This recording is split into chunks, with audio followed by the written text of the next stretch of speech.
Welcome councillors, members of the public and staff. I declare the meeting open at 6:41 p.m. So welcome to the City Planning and Environment Committee meeting, 14th of August 2024. Everyone at this meeting is reminded to conduct themselves in a polite and professional manner, keep communication factual, use appropriate language and tone. Do not use any defamatory or derogatory remarks. Defamation laws apply to addresses in public forum. I also ask councillors to observe the requirements under the Code of Meeting Practice and Meeting Etiquette. I remind all present that the video recording is an official record of council and may be made available to persons upon request in accordance with the Government Information Public Access Act 2009. No other recordings are permitted. Bayside Council acknowledges the traditional custodians, the Gadigal and Bidjigal people of the Eora Nation, and pays respects to elders past, present and emerging. The people of the Eora Nation, their spirits and ancestors will always remain with our waterways and the land, our Mother Earth. There are no apologies or requests for attendance by audio-visual link, I believe, or have we received any apologies? Oh, apology from Councillor Bill Saravanovsky and Councillor Werner. No, if there are no further apologies, can I have a mover and seconder? Move Councillor Sooner, seconded Councillor Muscat. No councillors wishing to participate by audio-visual link, so we'll move on to any councillors who wish to make any disclosures of interest. No disclosures. So can I ask two councillors who were present at the previous meeting to move and second the confirmation of minutes? Move Councillor Muscat, seconded Councillor Barlow. So there are 4 items on the agenda for tonight's meeting with 2 registered speakers. So we'll move to the speakers. So speakers are advised that a warning bell will sound when only a minute of speaking time remains. Speakers who are joining the meeting via the Teams app are to have their video off and microphone muted until I invite you to speak. Speakers will be removed from Teams once the item has concluded. You can then watch the remainder of the meeting on Bayside Council's YouTube page. Speakers are reminded to keep communication factual, polite and professional, and to use appropriate language and tone. Do not use any defamatory or derogatory remarks. Defamation laws apply to addresses in public forum. So the first speaker we have speaking in public forum on item CPE 24.030, New South Wales Rugby 18-month trial consent monitoring, David Phillips Field, Daceyville, is Miss Amanda Wilson AM speaking against the committee recommendation. Are you there, Amanda? Hi, can you hear me? Yes. Thanks. As you mentioned, I'm here to speak about the report that's been tabled for this meeting. This report was requested by councillors by a resolution at the 24th of July council meeting, which stated in the last line of point 3 that at a public information session, it would be explained to residents how this trial will be monitored by council. Any reasonable understanding of that resolution, approved unanimously by council, would lead me and you to expect to see a report which outlines the specific measures and processes that council will use to track and evaluate the trial's impact on the communities of Daceyville and Pagewood. The reasonable expectation is that this will be a real trial which will end with a real, thorough and transparent evaluation. But that's not this report. That's not what this report says. This is a cut and paste summary of the consent conditions and bits of Rugby's plan of management from documents already circulated by Marsden's, your lawyers. This report is dismissive of the resolution's intent, in my opinion. According to this report, council will be monitoring absolutely nothing, and that's not acceptable. According to this, there will be no checks on Rugby's activities for 18 months. During that trial. And at the end of this so-called trial, Rugby will provide some data which no one at Bayside Council, let alone the community, will be in a position to dispute. because nobody at council will be monitoring, according to this report. In short, this report throws Daceyville and Pagewood under the rugby buses that will be clogging our streets on game days. Point 1 of the resolution from the 24th of July states an after-hours contact needs to be available and displayed for breaches. Well, any reasonable understanding of that line would be that the community can call council on weekends and public holidays to report noise, traffic and parking issues, and that we can get through to a number that will be answered and reasonably expect to get some remedial action in real time. But no, this report ignores that, along with some tricky escape clauses that rugby has given itself in the plan of management. So take, as an example, alcohol service and consumption, which is not permitted under consent. Rugby has stated in the plan of management they'll serve alcohol from an existing shipping container bar set up on another part of David Phillips Field, which is not part of these consent conditions. Really? How does that work? That's not acceptable. And then there's entry via Guia Avenue, where rugby will install someone with a clicker, ensuring that 400-person cap. Well, it could work, but there'll be nothing but a few barriers to stop people using multiple other entries to come in and avoid that cap. And how about council require New South Wales Uni, the landowner, to erect a fence around the whole of the rugby field, not just temporary barriers, to stop people, one, purchasing alcohol and bringing it into the rugby area, or B, entering via other gates and thus circumventing the cap. And finally, council should commit to responding to egregious breaches of consent as reported by the community when we report them. You can't leave this up to rugby's offer to respond to emailed complaints within 5 working days. So, extension granted. The icing on the cake is what happens at the end of 18 months. On page 15 of your agenda, you'll see that when rugby want to forge ahead with public games after the trial, they can lodge an application with council to modify the consent under section 4.55 of the Environmental Planning and Assessment Act. That's really handy for rugby because section 4.55 relates to modifications of consent which, quote, involve minor error, misdescription or miscalculation, or, quote, modifications involving minimal environmental impact. So in effect, after 18 months, rugby's next application will be just waved through as a minor modification. They can seek to amend irritating consent conditions like alcohol or the 400 people cap. That's minor miscalculations. So I'm trying to be really optimistic here that the community who responded to all of this planning process over a couple of years in good faith actually counts for something. I ask this committee to reject the report and put in place actions, concrete actions to monitor the impacts of this trial and to ensure rugby adheres to the conditions of consent. Thank you for listening. Thank you, Ms Wilson. Do we have Ms Linda Thomas speaking against the officer recommendation? Yes. The monitoring report's primary objective is to set out how council will monitor the conditions under which Rugby New South Wales is permitted to conduct its games following the Land and Environment Court proceedings. I'll make just a few observations in relation to just a few of the conditions. But first, if I could turn to the summary section at the beginning of the report, the Land and Environment Court did not grant orders per se. The orders that were made in court were made entirely with the consent of Bayside Council. Council agreed at order number 2 of the court's orders that the appeal is upheld. Council's own planning panel refused to approve Rugby's DA on 2 previous occasions, and so the confusion and concern among residents was palpable when we learned that Council had agreed to orders upholding the appeal.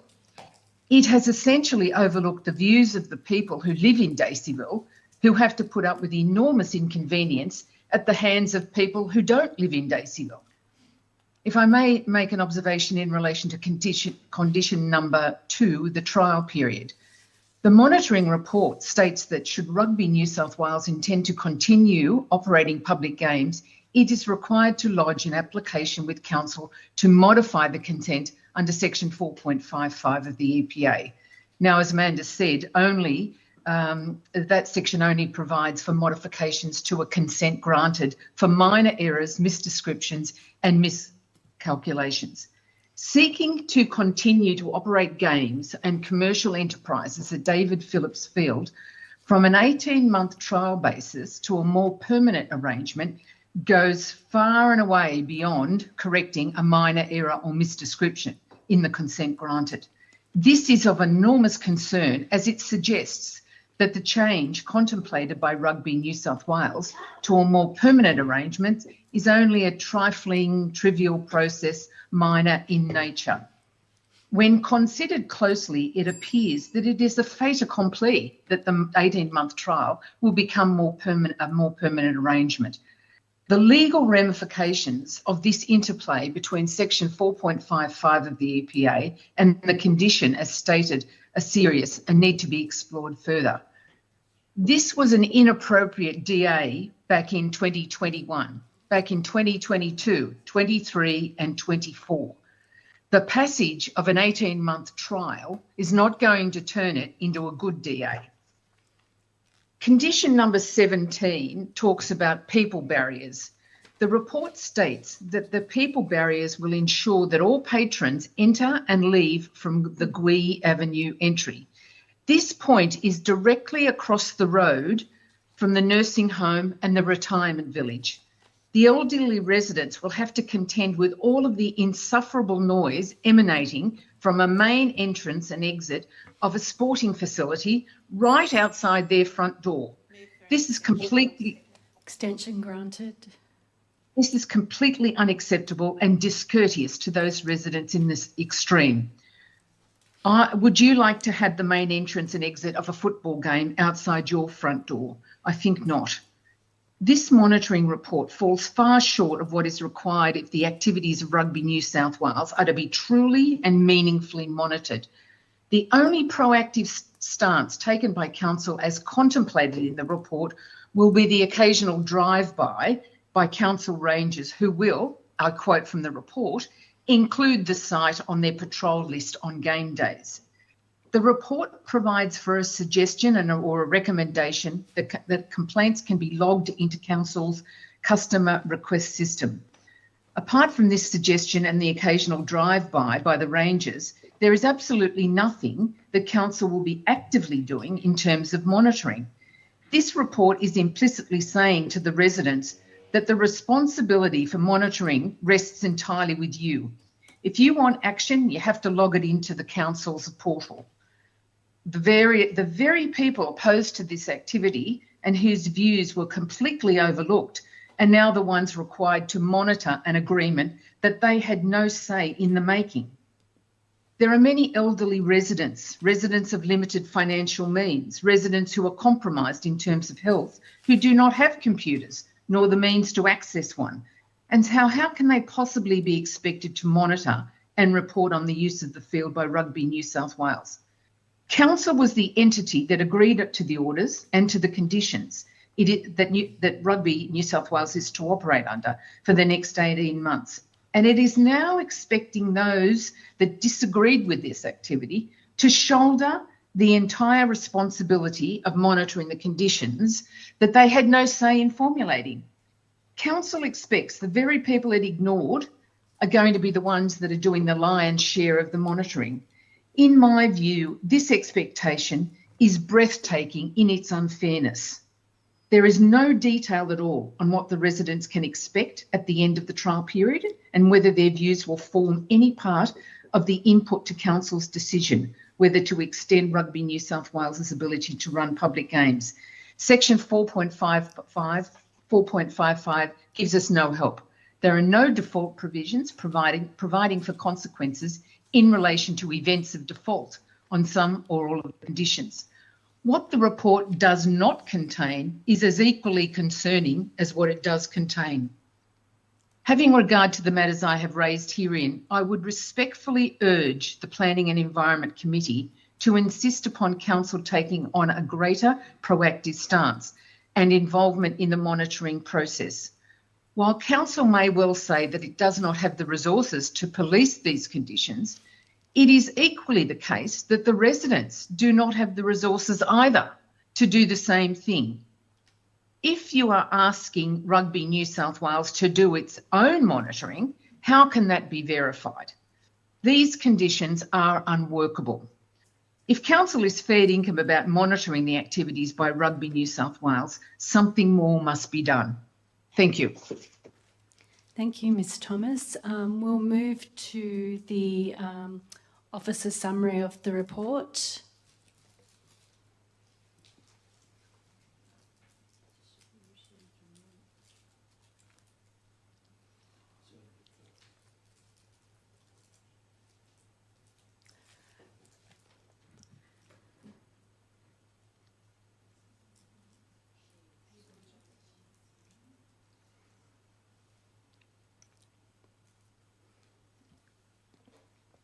So while we're waiting for the report to come up, it is report number...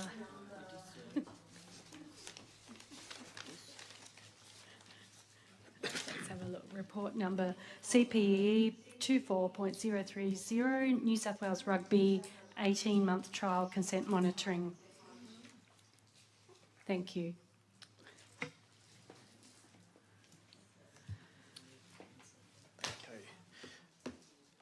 Council, so this report was prompted by a notice of motion at the July council meeting, and the notice of motion is up on the screen there just for reference. Also just an aerial photo showing the location of the David Phillips field, and you can see the residential properties just adjacent there. So the report essentially, the notice of motion called for two things. One, a report back on how monitoring would be undertaken. And the second part, substantive part, was that an information session be organised for residents to explain the process and what would happen from here in terms of monitoring.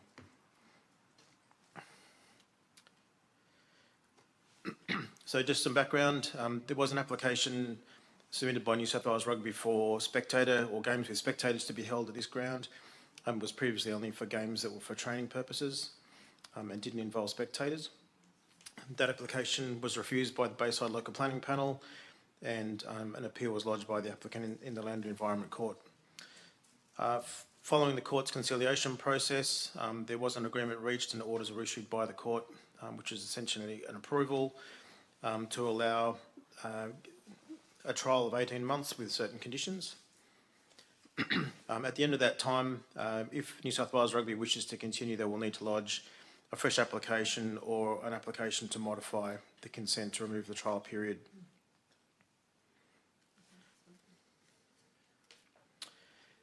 Here are some of the key conditions that are in the court's orders.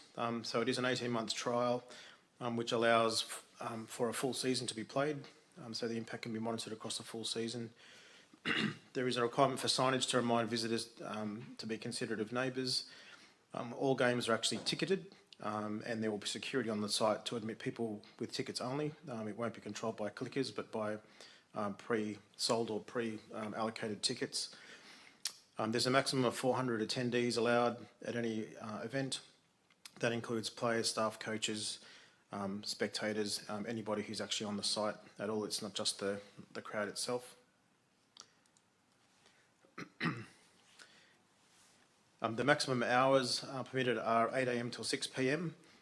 Matches can't kick off before 8:30, and the matches themselves have to conclude by 5 PM to allow an hour for the ground to be emptied. There's a maximum of 12 games per year, with a maximum of 4 in any 1 month, and a requirement for council to be notified at least a week in advance of matches being played. Also a restriction on no alcohol to be sold or consumed at the ground. There is a requirement for barriers to be put in place between the University of New South Wales ground and David Phillips on match day, so that access can be confined to the one point into the site. The public address system can only be used for key announcements. No music can be played. Musical instruments and noisemakers are not allowed, and there's a plan of management being submitted to manage all of the requirements on match days, and that includes a complaints register that the proponent has to hold.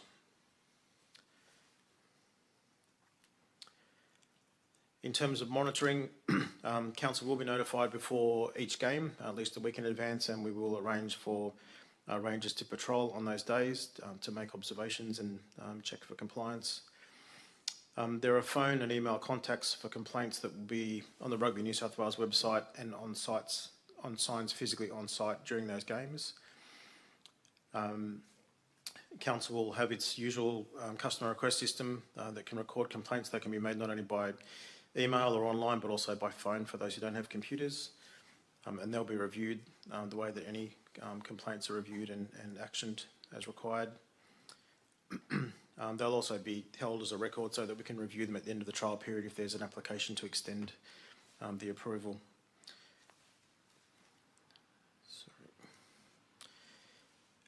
If there is an application to extend the games on the site after 18 months, we'll go through a neighbour notification process as we normally would. At that point, we would ask the community to recount their experience during the trial in terms of noise and traffic and all those other issues, and to get a sense of how that has gone and what issues have been experienced in that time. Rugby New South Wales have an obligation to do monitoring of themselves. That includes having security patrols for various things, including making sure that only people with tickets enter the ground. They also have to keep a complaints record, and they have to respond to them within 5 days and provide that information to council. And just in terms of the second point in the notice of motion, the community information session is booked for the 22nd of August at East Gardens Library. That's it. Thank you, Chair. Thank you. Do I have a mover and a seconder? Moved Councillor Curry. Sorry. I don't have a microphone. I'll turn. Sorry. Thank you. I want to move a different recommendation. So I want to move that, and I preface it by saying I appreciate that on the slides there's a little bit more detail, and that detail is not in the report.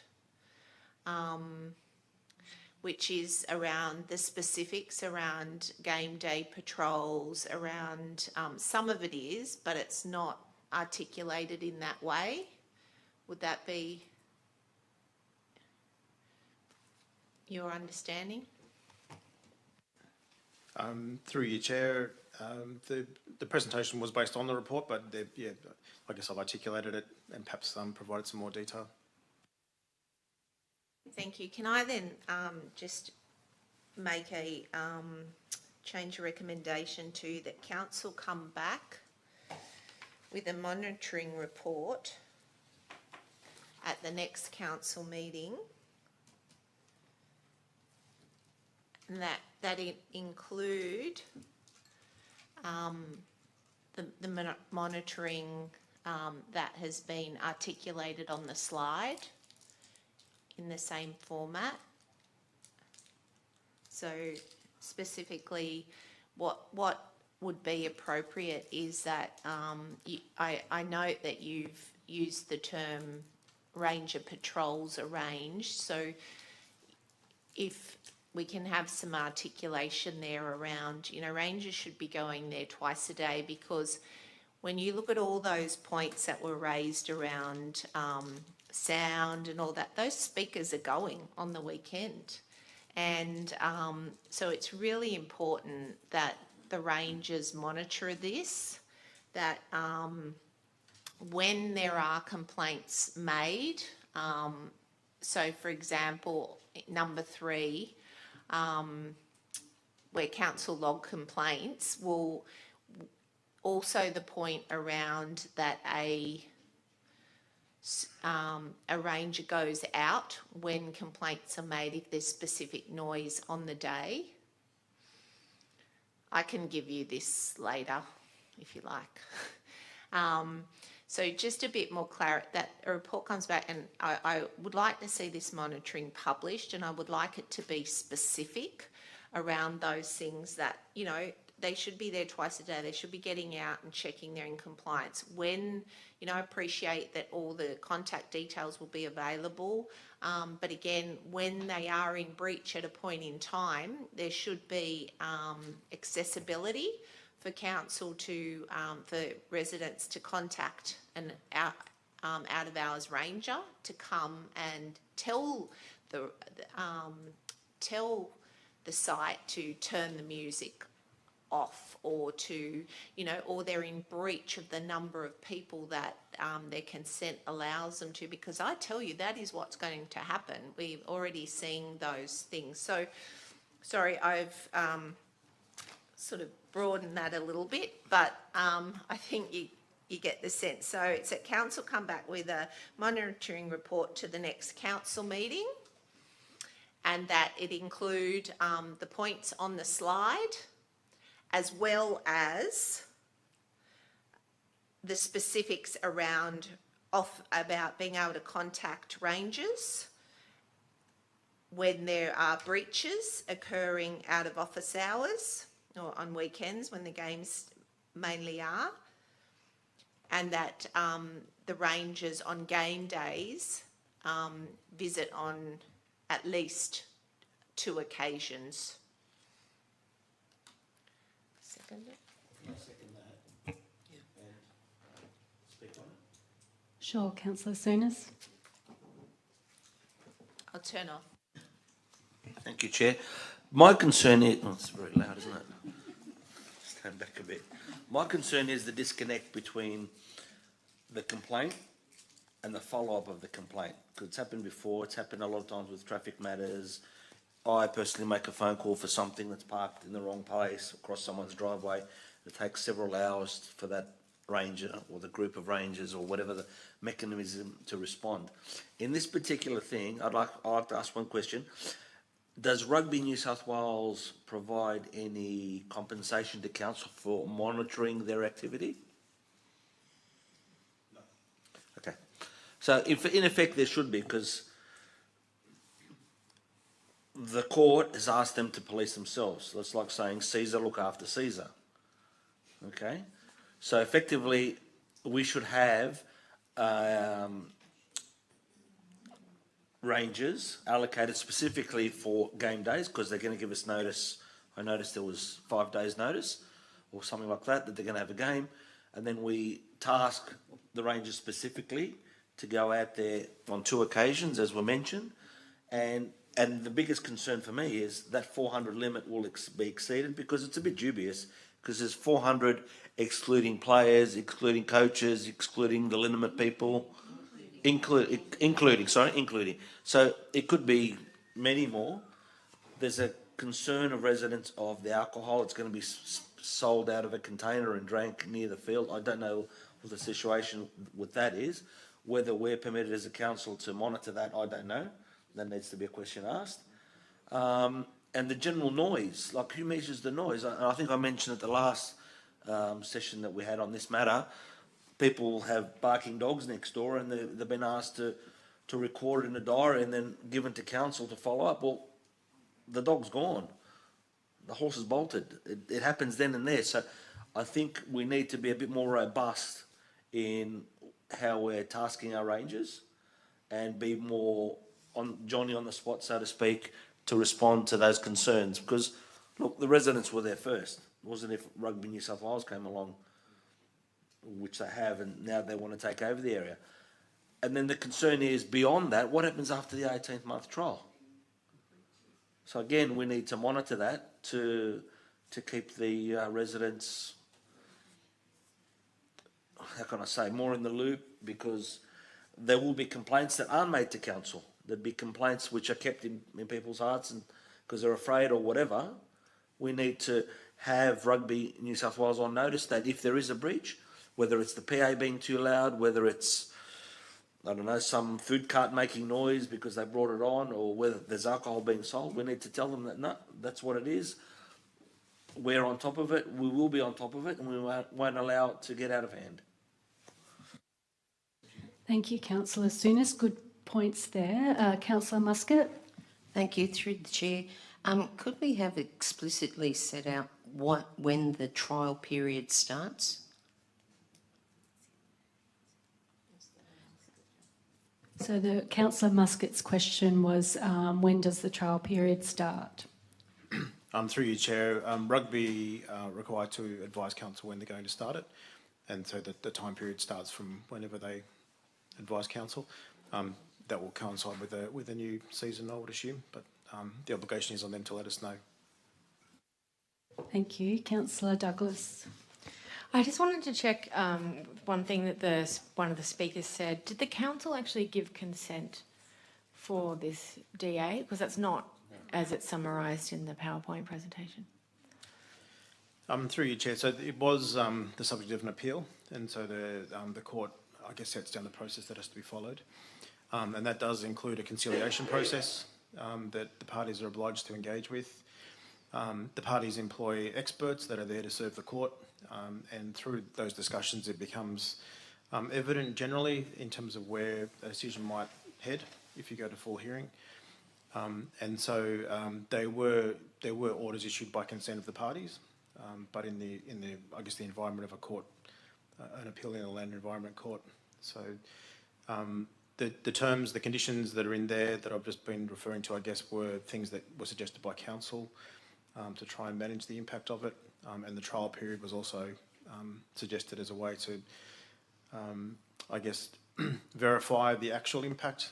We have acoustic and experts and parking traffic experts there who make predictions or forecasts as to what they think might happen, whereas a trial period gives an opportunity to actually see how things will work out in the real world.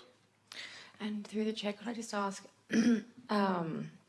the costs of the monitoring, as Councillor Souness said, really they should fall to Rugby New South Wales, but be done by an independent body like council. Did the court in any way stipulate the conditions of how the trial would play out or who would pay for it? Through you, Chair, no, there was no mention in terms of costs. Through the chair, I think I was wondering whether or not it would be worth the council putting up a web page that summarises how people can engage with this trial, so that there's a one-stop shop for the community to get information during the trial period on how do they report, what are the breaches, so they don't have to go, contacting their local councillor or whatnot. Is that a possibility that we could add that in as a? Yep, I think that's a good suggestion, and I'd be encouraging of that information being supplied also at the community session next week, as well as some of the things that have been articulated in this expanded recommendation. And Councillor Douglas, I don't know if you're aware, it's not just the New South Wales rugby field that is here. This overlaps with the usage of the UNSW fields as well. So there's a whole lot of activity around that area that will impact on residents. So it's like, it is very concerning for residents. So should we make an amendment to that or an additional recommendation to say that council create a one-stop shop information page for residents to enable them to understand what the trial conditions are and how to make complaints? Yeah, maybe we probably don't need to call it a one-stop shop, but that council create a web page with information for residents. On how to make complaints and what the trial conditions are. Yep. I also was thinking that, it seems odd to me that the Rugby New South Wales are going to be collecting their own complaints, but how do we verify those complaints? Is there a way to have intermittent meetings rather than just waiting till the end of the 18 months to verify that they actually are collecting the same kind of complaints that we are collecting? Through you, Chair, there is an obligation on rugby to share that information with council, so we could set up a periodic schedule for that to happen. Thank you. Could we make that as an additional recommendation, that council set up a periodic review process with the Rugby New South Wales to review the complaints? Yep. So we're adding that in there as well, that council periodically review complaints received from New South Wales Rugby. Yep. And I'd also like to get feedback when you hold that session next week with residents around what they feel would be practical for them as well, to come back at the next council meeting in this month. Thanks. Sorry, could I add that maybe be done monthly, because It depends on how many games they have in the month, because they said they can have up to 4 games in a month, which would make a big difference to one game. Thank you, Councillor Muscat. Yeah, there is a proposed calendar in there, but can we add that the monthly and that a report come back to council with feedback from the community information session held on 22nd of August?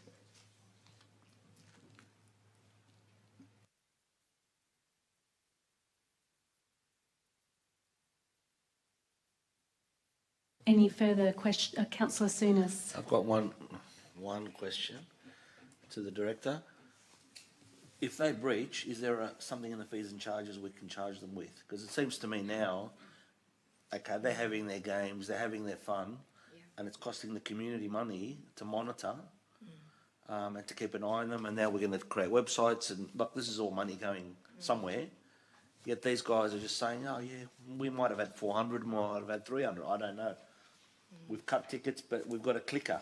So, very blasé. So is there a mechanism that we have? Through your chair, yes, a breach of consent can be responded to with a penalty infringement notice. Those fine amounts are quite substantial, so that's an option open to council. Thank you. And councillors, any further feedback or questions? So we have a recommendation before us that's been moved by Councillor Curry, seconded by Councillor Souness, with expanded content there. I won't read it all out. All those in favour? All those against? I rule the recommendation carried. We move on to CPE 24.031, Amendment to Voluntary Planning Agreement, Pagewood Green, 128 Bunnerong Road and 120 Banks Avenue, Pagewood. Can I ask for a summary of this report? Thank you.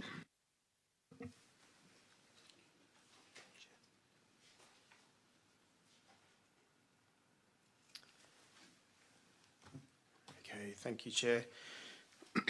Just for context, this is in relation to the Meriton Pagewood Green development site, a former industrial site that has been master planned to have around 4,000 apartments ultimately on it. There was a voluntary planning agreement entered into when that master planning process was underway, and that included various benefits to the community, including 45 affordable housing apartments, some new public parks and monetary contributions. The open space to be dedicated included some through-site links for pedestrians, and some of those offer a limited benefit to the community in reality. The aerial photo on the right there shows you the two areas marked in red are the areas that this amendment relates to.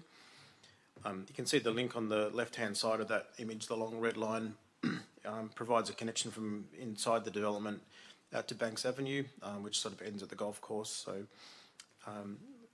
not really a strong desire line, but provided as a through-site link. The proposal to amend the VPA is that Meriton would retain ownership of that link, the land that link occupies. And the reason why they have asked for that is that they would like to extend their car park basement partly under that land. Part of the reason for that is that there's a high water table in the area, and to dig down to the maximum depth they were required to otherwise for a basement was going to be problematic and expensive. And so the proposal is to retain ownership of that land, extend the basement out underneath it, and to reduce the depth of excavation and construction. Public access would be maintained to the same extent over that land via an easement rather than council having to own it. And the responsibility for maintaining the landscape there in perpetuity would fall to the owners' corporation of the residential flat building to the south.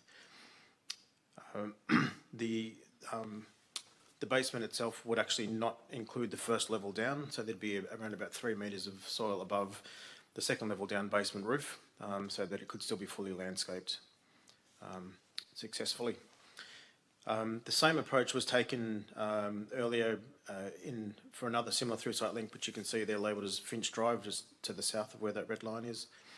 Pretty much exactly the same circumstances there, where ownership is to be retained by Meriton with an access easement over it for the public and maintenance to fall back to the owners' corporation as well. and council supported that amendment around about 12 months ago. So essentially with this one, the community benefit will be exactly the same. That is that people can walk over that, anybody can walk through there, but the maintenance burden is transferred from council back to the owners corporation. The second component of the proposed amendment is a small extension to an internal road, which would be privately owned but accessible to the public. And that in turn results in a small reduction in land that was to be dedicated to council's public open space. You can see it marked generally on the air photo there. The reason why this has been requested is that there is another building to be built near where that red square is. The way the subdivision is currently approved, it makes vehicle access into that building difficult. And what it would mean is that the basement ramp would have to be hard up against the wall of that building. There is another public through-site link that will go between the building that you can see being constructed there and the building on the corner. Under the current arrangement, that through-site link would have on one side of it a blank wall, which would be the wall to the car park basement ramp. If this amendment is made, it would allow for a row of dwellings to be along that through-site link, which would give a much better environment for pedestrians and some passive surveillance. That stub of land really didn't offer much in terms of benefit to the community's open space. There is an open space corridor down along Bunurong Road which will be dedicated to council ultimately. So again, our view is that the community is not really being disadvantaged and it will result in a better outcome for that through-site link up to Heffron Road. This is a diagram from the report just showing the subdivision pattern there with the areas marked in pink that are up for discussion tonight. So from here, if council endorses it, it would go to public exhibition for 28 days, and then the recommendation is that delegation be given to the General Manager to execute the amendment to the VPA. Thank you, Chair. Thank you. Do I have a mover and seconder? Moved Councillor Sooner, seconded Councillor... I'll second it. Any questions? Yeah. Thank you. So can I just clarify? So I get the first easement there. So the second one on Heffron Road there, but that's not, you mentioned something about more townhouses, but so does that mean there's more townhouses they're proposing? Through you, Chair, you can see on the diagram that's in front of councils there, Lot J up in the top corner of the site, top right-hand corner. That's a building that hasn't started construction, and you can see just below it there, there's a pink oval shape there that identifies the land that is proposed to be added to the private road and removed from the public open space. So that's a multi-storey building on Lot J that would go in there. And you can see that if you didn't extend it in where the pink oval is there, that there's a very sort of narrow area that would give vehicular access into the basement of that building. And that the grey hashed area there between Lot H and Lot J is the through-site link up to Heffron Road. And so the building on Lot J would have a blank wall to that if the car park can't be moved a little further to the east to allow that edge of the building to be skinned with dwellings. So what's the pink box on the right? That's in the report. That just has an explanation of what the change is there, but yeah, you can't read it in this image. That's just text. It's just a text box. It's not a change to the plan. But it's still staying as open space there. The land shown in green that runs along Bunurong Road will still be dedicated as open space. So that entire frontage along Bunurong Road will be dedicated to council's public open space. But what's in the pink building, the pink square? What's in that? Just words. That's not a change on the plan. That's just an explanation in words that. Oh, so that will remain open space. Yes, under that green, under that pink box. Under the pink box, yep. Oh, it's only the area under the pink oval shape that's the part that's being extended out. You can see just below, between Lot F and Lot C, there's a similar sort of stub that comes in as a private road. The one above stops short of the end of the blocks like that one does, and it's just being extended slowly to the east.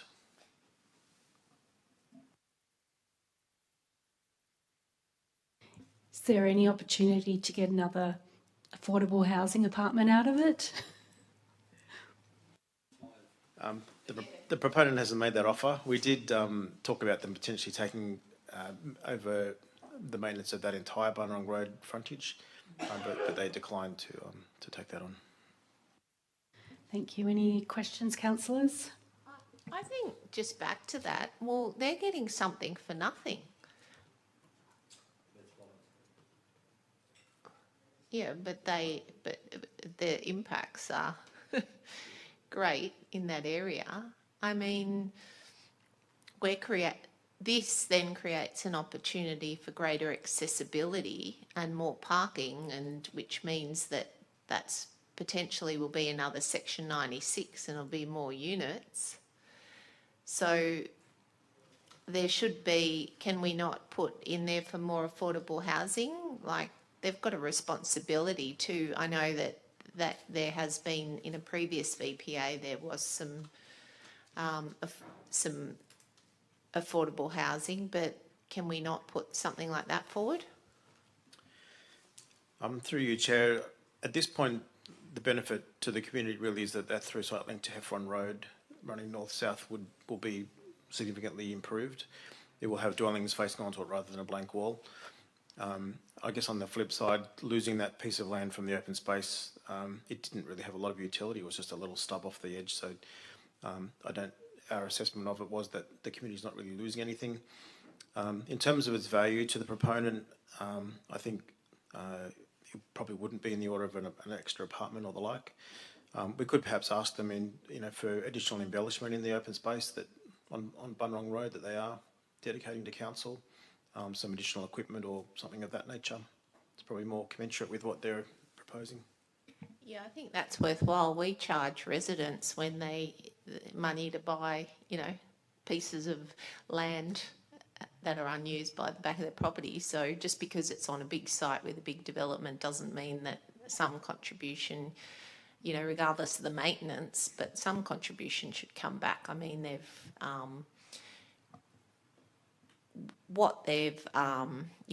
that site in itself has, got excessive development. So I think if the committee agrees that we, they can contribute more affordable or social housing.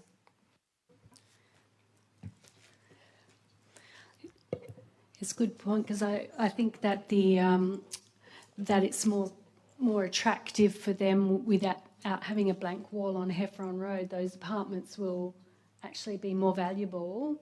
So it's actually increasing the value of their properties too by allowing that to happen. So was there an extra comment from you, Director? Chair, we can ask the proponent for that. As I said, I think an additional affordable housing unit is probably worth more than $1 million, and I don't know that that's proportionate with what the request is here. The recommendation is that delegation be given to the General Manager to finalise the process after exhibition. If you wished, you could delegate to the General Manager the authority to negotiate to see if we can increase the public benefit offer. That's a matter for the committee. Yep, I believe we'd like to add that in there. So would that be an extra item 4 or part of 3? Could be added into 3, I think, Chair. Yes, so it's disappeared. That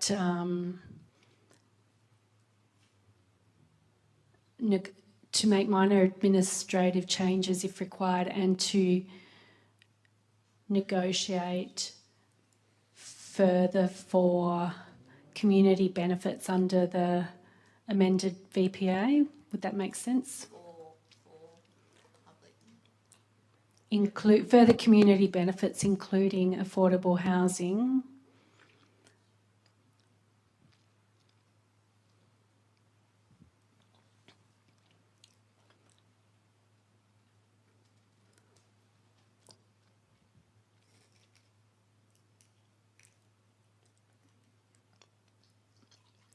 Would it be under a new executed amended VPA?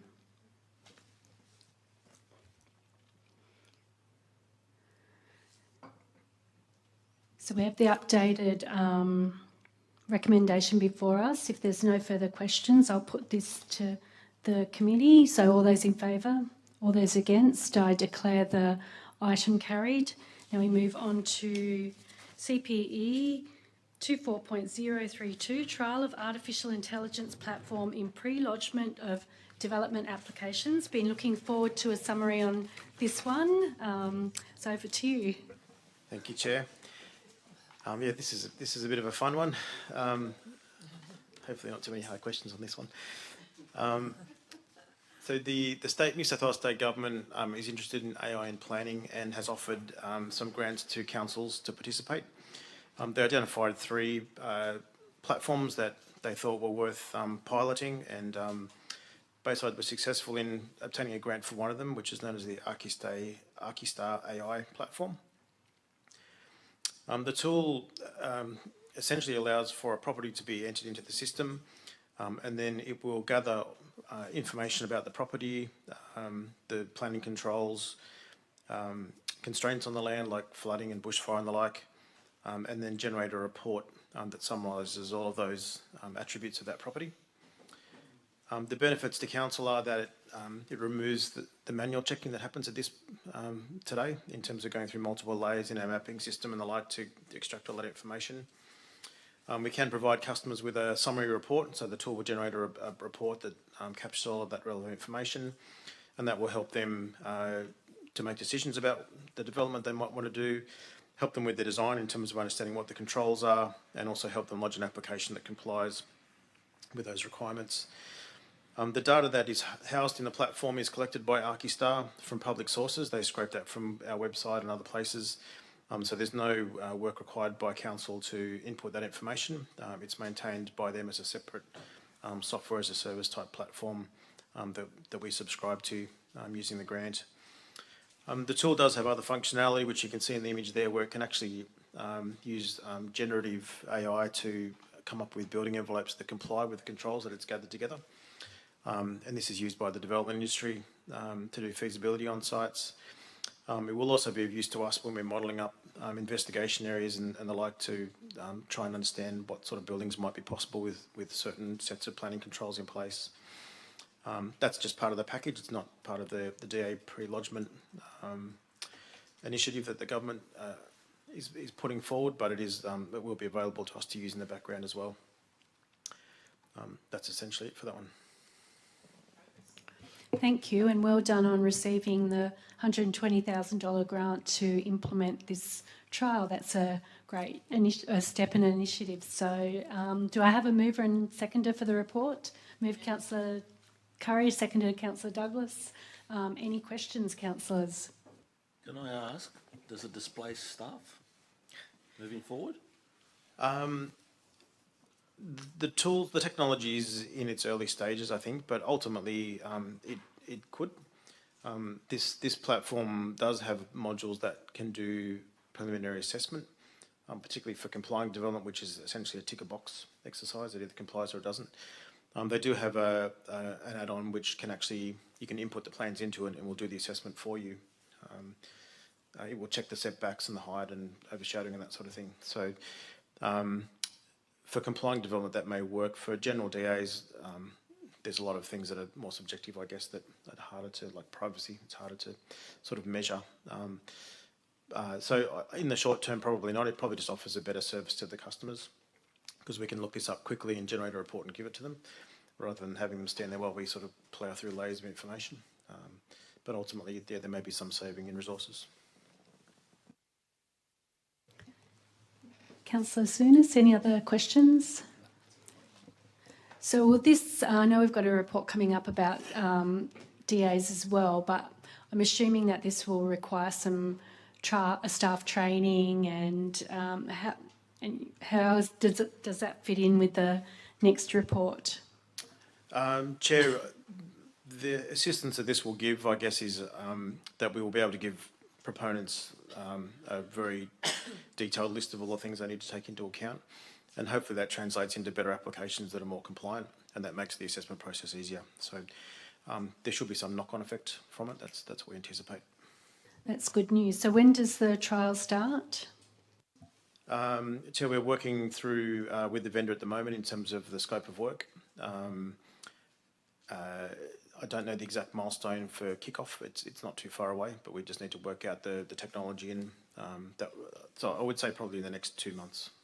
Very exciting. Any other questions, Councillor Douglas? I just wanted to say congratulations on getting this grant and being an early adopter. It's good to see Bayside being on the cutting edge and finding ways to help us bring down our development application times. Thank you. Did you have a question, Councillor Barlow? No. Oh, I thought I saw a hand there.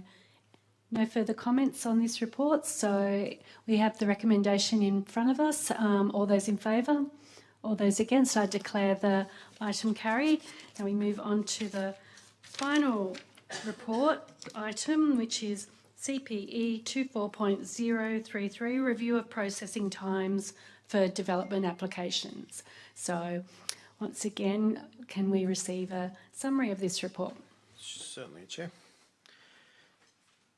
So again, this report is on the back of a notice of motion from the July Council meeting, which is reproduced there, essentially asking us to have a look at the causes for our performance on DA determination times and some ways that we could improve that. The image on the screen there is a screenshot from the Department of Planning's new league table, they call it. It's essentially a dashboard that allows for certain searches to be undertaken to look at performance of councils in relation to different types of planning processes. This one shows for the previous financial year the average determination time of councils, and you can see Bayside is 9th from the bottom of that list. So that information is available to the public.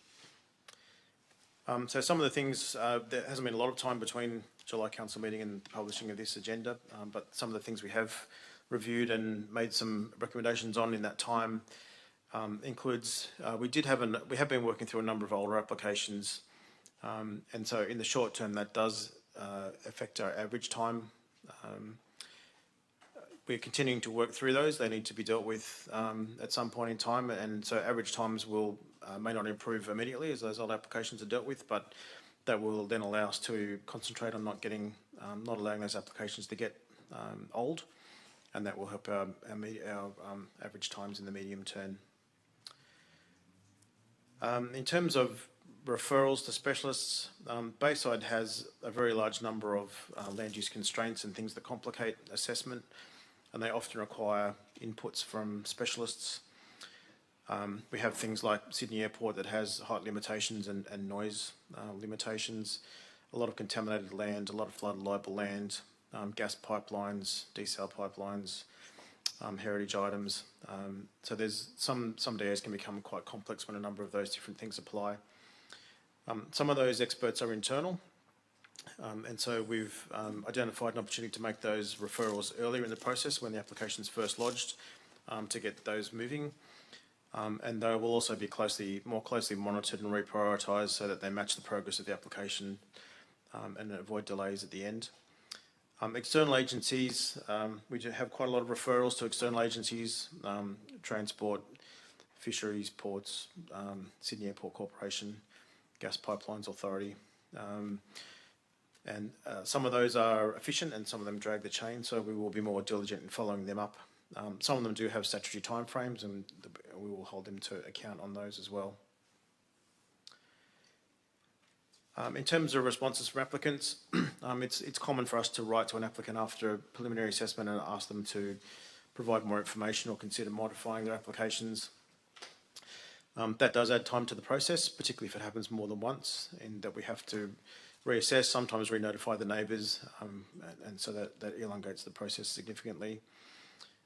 Sometimes if there's a critical piece of information missing, like a contamination report or a traffic study, they can take many weeks for consultants to prepare.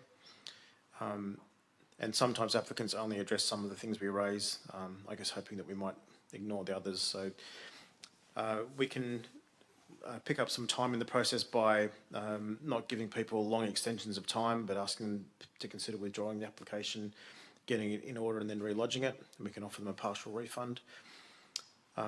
We won't afford people multiple opportunities for redesign. We can take an approach that's more like one chance. Put your best foot forward. Give us the application that you want us to assess, and we'll just do that and move on with the job, rather than this iterative approach that takes up a lot of time. The design review panel. So some of our larger applications go to the design review panel. That's a panel of independent experts. So that's quite a time-consuming process to have agendas prepared and sent in advance, a site visit, holding the meetings, generating the minutes, and then writing to the applicant with the minutes and asking them to consider and address them. That, on occasion, has happened multiple times on the same application, and so we're going to limit that to a maximum of 2, hopefully only 1 on most applications, but avoid going through that loop multiple times and drawing out the timeframes. In terms of resourcing, it has been difficult to attract skilled, experienced planners. A lot of them are working for the state government and consultants who often offer better conditions, so that makes it difficult for us to compete. So when we get more complex applications, they can take longer as a result. We have been out a few times in the last year for senior planners without success. We're going through another round of recruitment now, and I guess we'll just have to ramp up that effort, and we also need to prepare for applications which may start to come in from next calendar year in the tight areas and under the other state government initiatives for housing. New South Wales Planning Portal, Bayside was an early adopter in that technology as well, and you might recall we actually won some awards for our integration with the portal. So we did follow the government's direction on that and took that up to the fullest extent. There's been more functionality added over time, which has been problematic. And recently the Minister wrote to all councils and said that there's a 2-year pause on any further development of the portal until it's stabilised and the current functionality is working properly. So for us being compliant and pursuing that technology, in effect we're actually penalised now. There are quite a few councils who are not really engaging with the portal at all, contrary to the state government's mandate. And so they don't suffer the same problems that we do. So we have been and we'll keep working with the Department of Planning now. They've strengthened their resolve to fix the problems and try and get those issues overcome as soon as we can.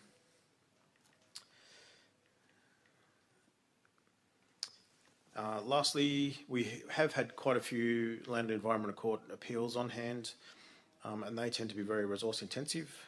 And we do need senior planners and people with experience to defend them. So recruiting a senior planner and use of external experts is a strategy that we can use, and that will give resources back to doing the normal days in the system. In addition to those initiatives, we are at the end of the financial year going through our normal annual performance planning and review process, and so we have some other initiatives in place there to looking at individual accountability and monitoring and managing performance as well. That's it, Chair. Thank you. Thank you. It's appreciated the in-depth kind of explanation of all the challenges and potential solutions. So thank you for that. Moved by Councillor Curry, seconded by Councillor Souness. Any comments or questions? Yeah, look, thanks for putting this report together. I think it's really important, one, to understand the challenges, but then also have the solutions there. So obviously it's good that then there's a plan in place, and I note where, in order to, I guess, catch up, if you like, the recommendation has been made in there to look at using consultants in the interim, because if there is an issue with staffing, then that seems like a sensible solution. Just I think the broader community's expectation is that that the time is spent on residential DAs, because I know that we have a lot of development, large development, but we can't forget about our residents, who are our ratepayers, who are our community, and we need to be, they're the ones that pay the rates, and we need to be servicing them first and foremost. So, I look forward to this being implemented and us moving further up the list. Thank you, Councillor Curry. It's up the league ladder. League ladder. Any other? Councillor Douglas? I didn't quite understand that lead ladder actually. So does that mean we're ninth from the bottom of the list in terms of in the bottom 10? Okay, ninth worst. Okay, that is bad. Can I just ask, with the transport-oriented developments and we've got 4 of those plus the low to mid-rise housing, is there any additional support pending from the state government to actually help with councils to have the ability to put on more staff to deal with these sorts of planning applications, or is that something that we might need to advocate to the state government for? Through you, Chair, there has been, I guess, indications that the state government are prepared to support that process. To this point in time, there's been offers of funding to help with strategy, to refine controls in some of those areas, and we applied for a federal government housing support grant for that recently and weren't successful, unfortunately. In terms of that workflow coming through, there is a fair lead time for sites to be assembled, for people to get plans together, do feasibilities, and then lodge them with us. So I guess I wouldn't expect there'll be a big surge in work until probably next calendar year. So it may be that in the meantime the state government does make those offers. They have in the past offered to help out, particularly like regional councils who find it difficult to get resources to process development applications. So if the workflow here does increase dramatically, I think that's something that they would consider offering. They have in the past, but there's no current offer on the table. Thank you. Councillor Souness? I'd just like to ask through the Chair, the Land and Environment Court matters, aside from the ones which are small, if it's a large matter, it's obviously a negative impact to the community because it costs us money. So is it worthwhile maybe to be a bit more lenient rather than going to the Land and Environment Court and costing way more than the DA fees are that we collect? What's your thinking on that? Through you, Chair, that's true. The DA fees generally cover between a third and a half of the cost of assessing a DA. The rest of it is subsidised by the community. That's just general DAs. And so in the case of an appeal, much more subsidy from the community.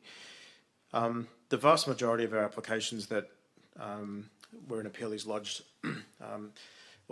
probably the majority of them would be deemed refusals, so they're where proponents don't think the council will support the application, or they're looking for a quicker resolution, so they initiate that. Their ability to lodge an appeal after a certain number of days from lodgement. So in terms of being lenient, often by that time we haven't actually had a chance to do a full assessment and get back to them, so I guess they're rolling the dice before that point in the process. Otherwise, the vast majority of our appeals are resolved at the conciliation stage, so we do negotiate and reach a compromise. Going to a full hearing on an appeal would probably double or triple the cost, I would say, because you have to engage more experts and sometimes a barrister and the like if you're actually going to appear in a hearing, whereas conciliation is more informal. So the court does prefer it, and we do aim to try and settle them. So you'll see that the majority of our appeals, you'll see that the appeal is upheld. But what that really means is that we've reached a compromise and both parties have agreed to it. So that is definitely a good suggestion. It would save us time and money, and that's what we do try and do through conciliation. Thank you. Councillor Barlow? With conciliation, do the objectors get consulted as well? Through you, Chair, the current process is that the court will allow people who made submissions to come to their site view, and the Commissioner will hear from them verbally. After that point in the process, there's generally the court process doesn't provide for any other involvement, which residents are often dissatisfied by.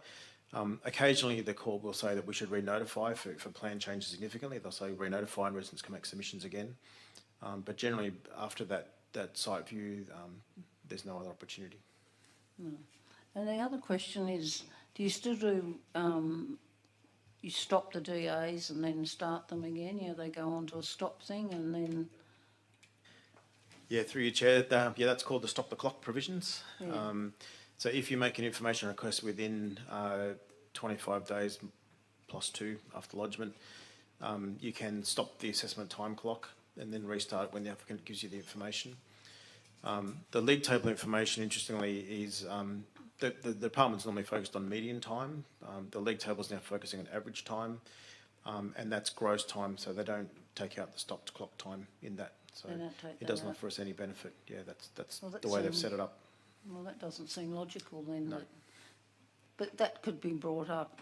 That needs to go to the department or whatever, because it's not our fault that the applicant is taking too long.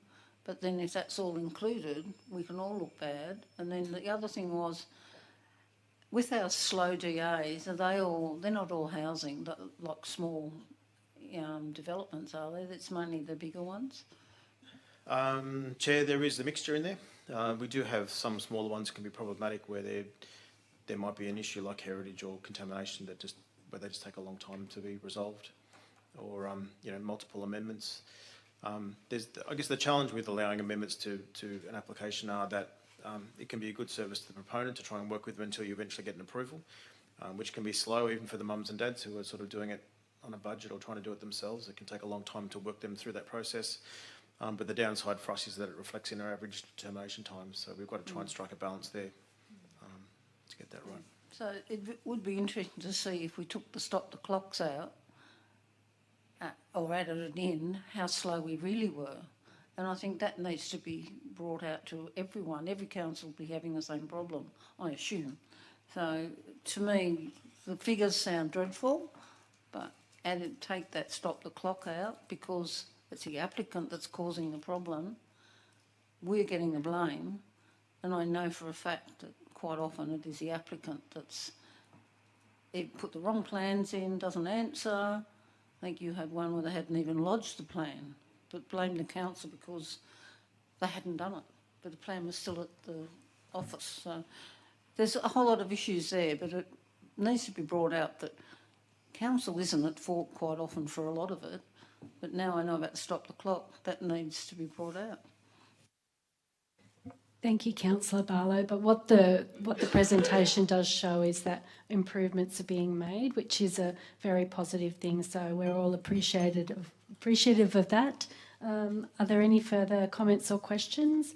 If not, there is a recommendation before us. All those in favour, all those against, I declare the item carried.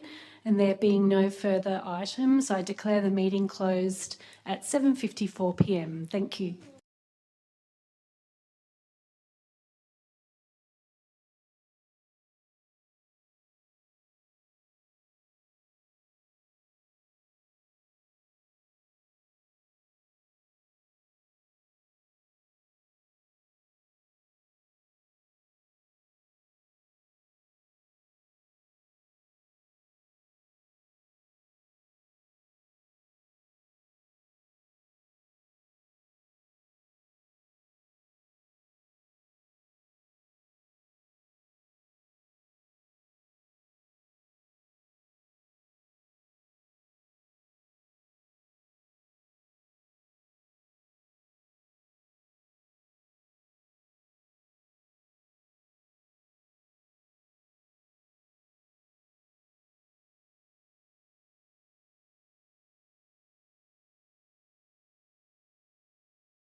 All right, good evening, everyone. Welcome to the City Works and Assets Committee.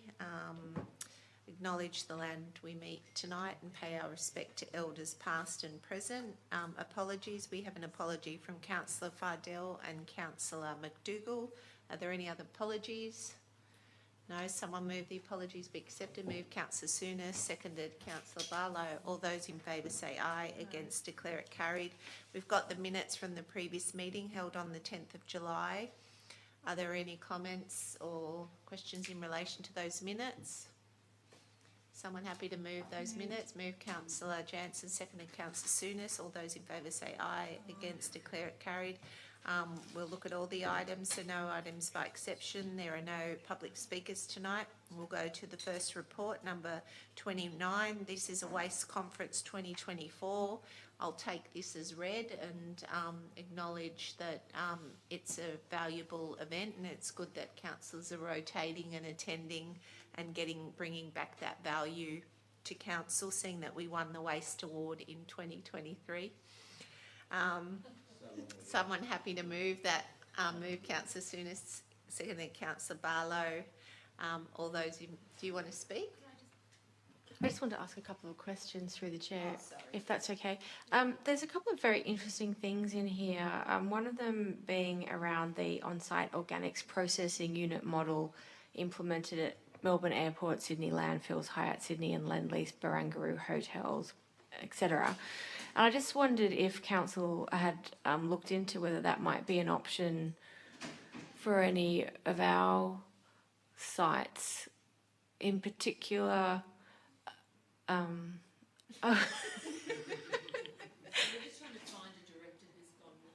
Okay. I'll wait then. This is last night, isn't it? Welcome.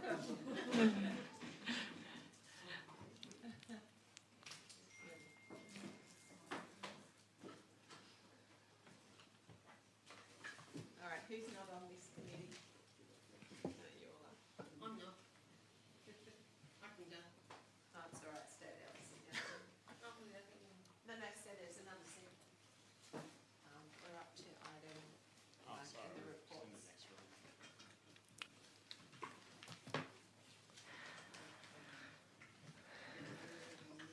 Good evening, councillors. Sorry, we're on item CWA 24.029, Waste Conference 2024. Is that right? Thank you. Item CWA 24.029. Do I have a mover and a seconder? Yeah. Move Councillor Douglas, second Councillor Curry. Yeah. Okay. Yeah. Just two questions. One was about the on-site organics processing unit model, which is on page 17. It seems to me like that might be a really interesting solution for us to use somewhere like at the Brighton Les Sands car park redevelopment, where we've got, the alleyway full of garbage bins that then becomes a hazard and means we can't use that laneway. Has council at all looked into that organics processing unit model to see whether that might be something that's incorporated in any of our future project designs? The modular systems that we're speaking of have only been trialled at, I would say, smaller sites, but in smaller precincts. They're working on the process to make sure that it just saves all truck route optimisations from travelling around the place, because they process it and compost it at the same time.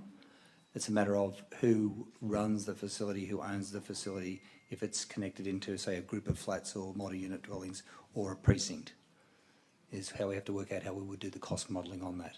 But yeah, certainly worth a look into. Okay, thank you. I had one other question, which was in regards to the hazardous waste. It was really interesting to read that with the fires around batteries, it's not mostly caused by, not necessarily by overcharging, but due to overheating and micro cracks that appear after physical damage. And I wondered if it was worth council doing any sort of public education campaign around that, particularly because, we definitely don't want to see any deaths with problems with charging e-bikes in units and things like that, which we've seen in other communities. Is it possible that council could consider doing some sort of public education around checking for micro cracks and things like that in the lithium-ion batteries? Through the chair. Certainly, council already does that through our website, through our waste app. We have all the locations where people can dispose of their batteries. It is a process of the cartridge being damaged, just slightly damaged and slightly cracked, and whether it's a scooter or whatever, they just wear down over time. We've had probably 5 waste trucks where we've had hot loads in those that we've had to empty out. But the new system that we're putting in with our artificial intelligence will pick up batteries going in, and then we can hopefully, as it comes through the hopper, speak with the resident in regards to that matter. Yeah, I just think it might be good to do some public education for people to actually check for those micro cracks in particular, because I'm an e-bike rider and I've never heard that before. And it's really easy to drop your e-bike. They're big, heavy things, and it would be easy to get a micro crack and not realise the dangers of those.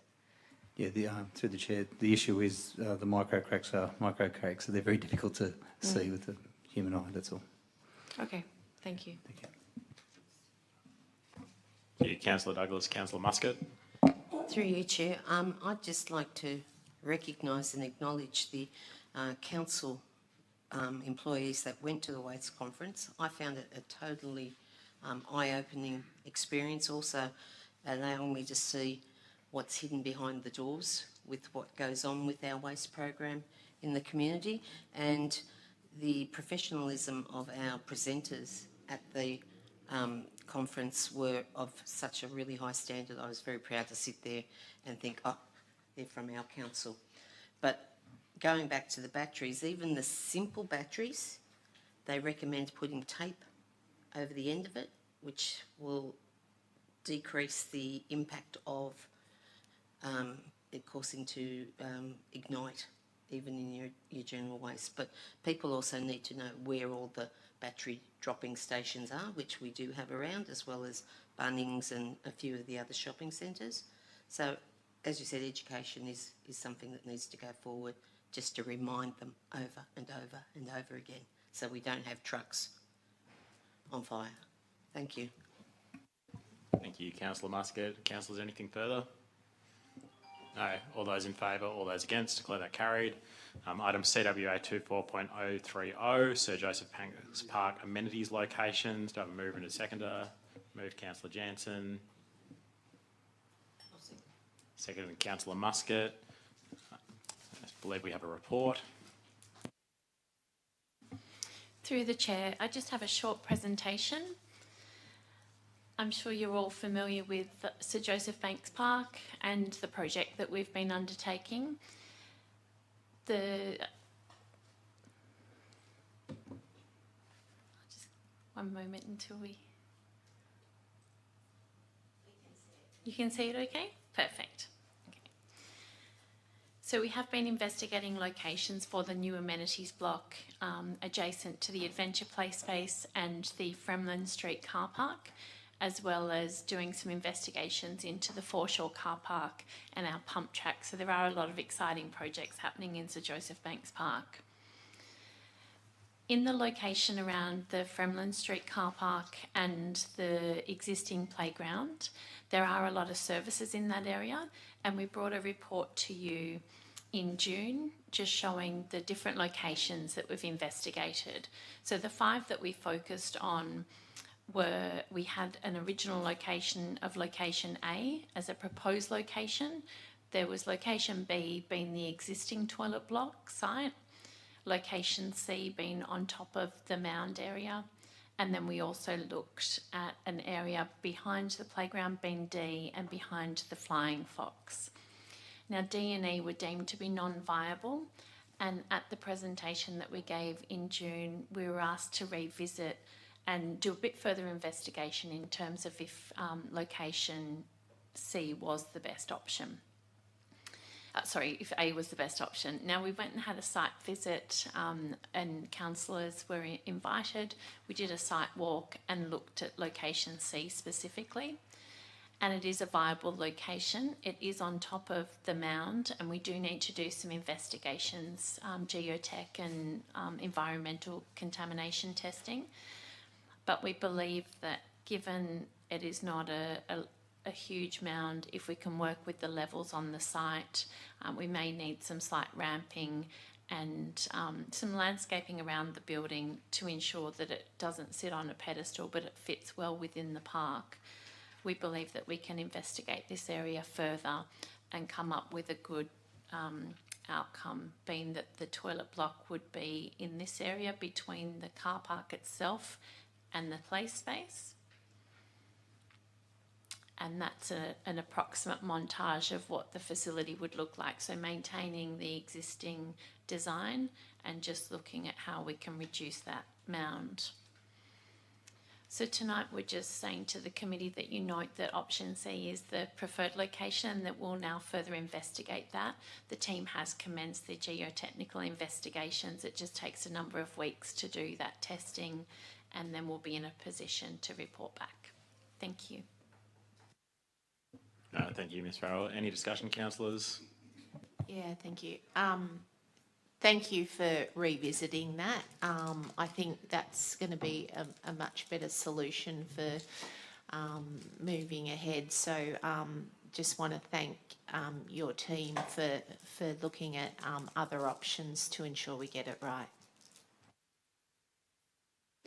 Yes, I second that also. I think that this is the best outcome for everyone, and the toilet no longer takes up those beautiful waterfront views, so thank you. Thank you. Councillors, anything further? No. All those in favour, all those against, declare that carried. Item CWA 24.031, response to notice of motion, parcel lockers in Moolai Creek. Do I move in a seconder? Moved Councillor Jansen, seconded Councillor Douglas. I think the report's actually quite self-explanatory. Anybody have anything further to add? I just wanted to Councillor Jansen. So, yes, the report's self-explanatory, but what would the next steps be in council identifying any suitable locations? Through the chair. So, as it says in the report, Australia Post is open to any suggestions that we would put forward or that the community could put forward. So we were thinking that it might be best to actually do a social media post and ask the residents if they wanted to put forward some ideas as to where they'd like to see some lockers. Australia Post is incredibly flexible about where they could be located. So I think if the community generates some ideas and we can forward those to Australia Post, that will be the quickest and easiest way to get that information back to them. Thank you. Thank you. I mean, do they just need a bit of covered hard stand somewhere? Like, do they have these in parks anywhere? Or They do have them outside. They have them outside at the Woolworths area, but it is on a hard stand. Some level of surveillance and security is desirable. Obviously, you wouldn't want to put them in the middle of a park at night, but they were even interested if we wanted to put them in any of our own facilities, in any of our own community facilities. They're open to considering that as well. Just one other question. Do they pay council a hire fee to place the lockers? Not to my knowledge. I imagine there's like a benefit to have, like for Woolworths, it attracts people to the store, right? There's a mutual benefit. Maybe when a future solution of having them at the library at Arncliffe, potentially a very sensible thing to do. Thank you, councillors. Any further discussion? All those in favour, all those against, declare that carried. Item CWA 24.032, response to notice motion, continue with the Prime Minister's plaques. Do I have a mover and a seconder? Moved Councillor Cernas, seconded Councillor Barlow. Any discussion, councillors? Councillor Hannah will be very happy. And hopefully we can find the grant funding for it, which was it federal funding before or? Yeah. Okay, so but you'll look at it. Well, look at it. We might have a new minister, a new federal member, so eventually. Okay. Might need another centenary to have another program. Councillors, any further discussion? No. All those in favour, all those against, declare that carried.